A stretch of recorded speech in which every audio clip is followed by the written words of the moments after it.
You ever looked at a piece of land online, fallen in love with it, and then started wondering, wait, can I actually do what I want on this property?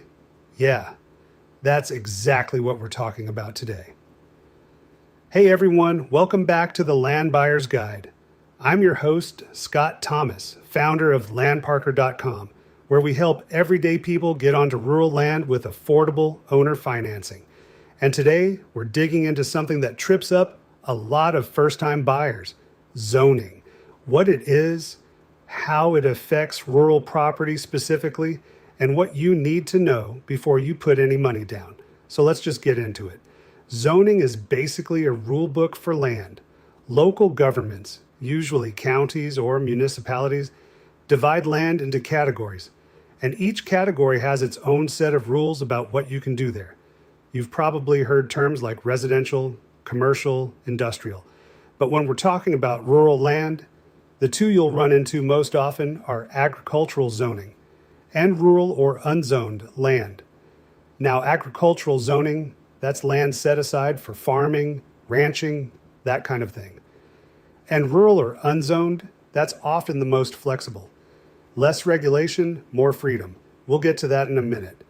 The thing is, zoning isn't just some technicality you can ignore. It has a very real impact on your day-to-day life as a landowner, like what you can build, whether you can have chickens or goats, whether you can run a little side business from the property, whether you can live off-grid. All of that is shaped by zoning.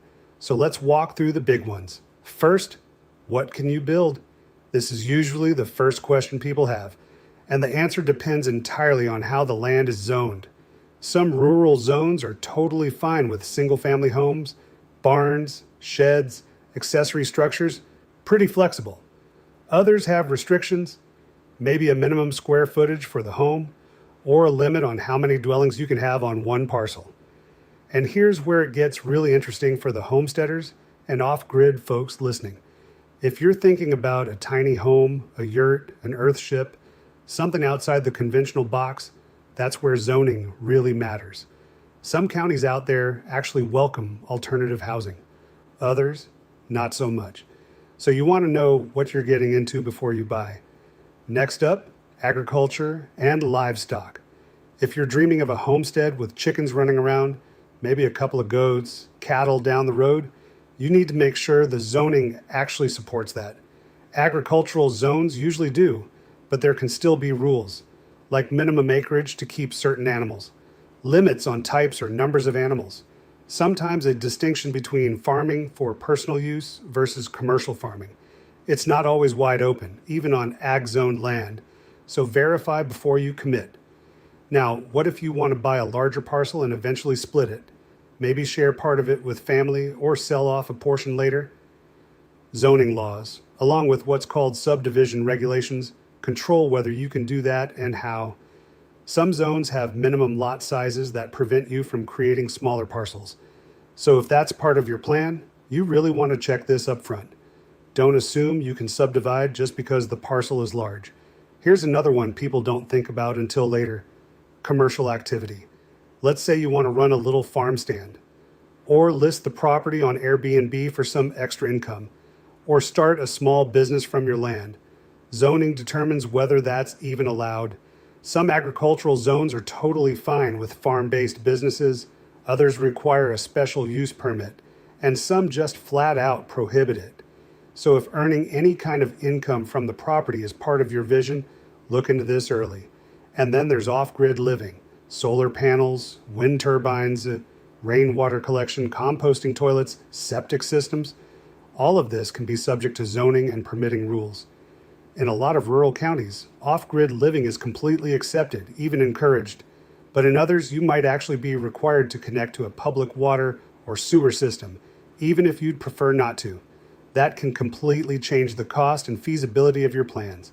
So don't assume rural automatically means off-grid friendly. Now, let's talk about unzoned land, because this comes up a lot with our customers.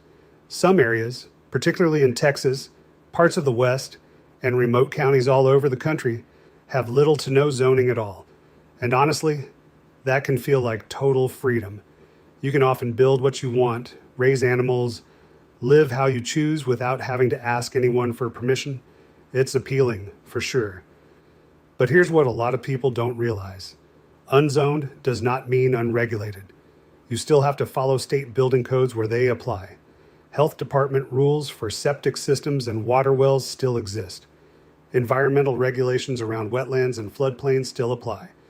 And if the property happens to be within a private subdivision, there might be HOA rules layered on top of everything else. So even on unzoned land, do your homework. Don't just hear no zoning and assume anything goes. All right, so how do you actually figure out what the zoning is on a property you're looking at? A few practical steps here. Start with the county planning or zoning office. Just call them. Seriously, they're usually pretty helpful and they can tell you the current zoning designation and walk you through the regulations. Most counties also have an online GIS portal where you can pull up a zoning map, search by parcel number or address, and see exactly where a property falls. Once you know the zoning designation, read the actual ordinance. It's publicly available. It lays out what's permitted outright, what requires a permit, and what's prohibited. Not always exciting reading, but really important. Also, ask about overlay zones. Things like flood zones, wildfire zones, and conservation easements can add restrictions on top of whatever the base zoning says. Those are easy to miss if you're only looking at the zoning classification. And for anything complicated, if you're buying something unusual, dealing with multiple overlapping rules, or making a significant investment, spend a few $100s and talk to a local real estate attorney. That advice can save you thousands in mistakes later. It's worth it. Before I wrap up, here are a few things I really want you to walk away with today. Know your goals before you shop. Seriously, if you know up front what you want to do with the land, build a cabin, run a homestead, go fully off-grid, eventually subdivide, that clarity makes it so much easier to evaluate whether a specific piece of land will work for you. Never assume. Just because the property next door has horses or a cabin on it doesn't mean your parcel is zoned the same way. Don't take that for granted. Check for deed restrictions too. Those are separate from zoning. They're private agreements tied to the title, and sometimes they're more restrictive than the zoning itself. And understand that even if something isn't allowed outright, a variance or special use permit might be possible. It's not guaranteed, but it's worth asking about if there's something specific you need.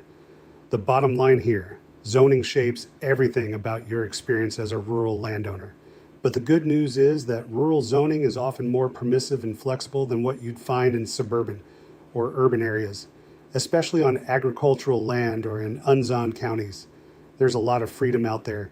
You just have to know where to look and do the due diligence to make sure the land you're buying actually fits the life you're trying to build. Don't be afraid to call the county. Don't skip the research. A little time spent up front saves a whole lot of frustration down the road. Thanks for hanging out with me today on the Land Buyer's Guide. If you're ready to start exploring affordable rural land, head over to landparker.com. We've got discounted properties available all over the country, with owner financing options that make it accessible for just about anyone, sometimes as low as $100 down and $100 a month. Come check out what we've got. We'd love to help you find your piece of land. See you next time.